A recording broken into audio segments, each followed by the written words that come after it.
అందరికీ నమస్కారం అండి.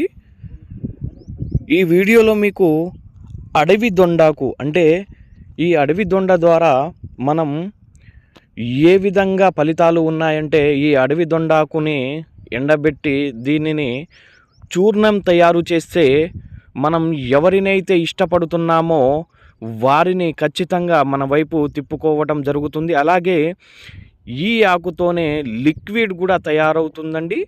ఈ లిక్విడ్ని మనం వేరే వాళ్ళ మీద అంటే మనం మనసు పడుతున్న వారు అయినా సరే, ఇంట్లో భార్యాభర్తలైనా సరే, ప్రేమించుకొని విడిపోయిన వారైనా సరే, అలాగే మనం ఎవరి మీదైనా సరే వ్యామోహం పెంచుకుంటే వాళ్ళు మన వైపు తిప్పుకోవాలి అనుకుంటే ఈ లిక్విడ్ని చాలా సులువుగా మీరు వారిపై ప్రయోగించవచ్చు. అయితే దీనిని తాగే దాంట్లో అంటే చాయ్లో కానీ, కాఫీలో కానీ, జ్యూస్లో కానీ, కూల్ డ్రింక్స్లో కానీ, అలాగే తన శరీర భాగాలకు అంటే తలకు, బట్టలకు, చెప్పులకు, తన అరికాలకు అంటించామనుకోండి, అంటించిన 24 గంటల నుంచి 3 రోజుల్లో ఖచ్చితంగా మీ వైపు ఆకర్షించడం జరుగుతుందన్నమాట.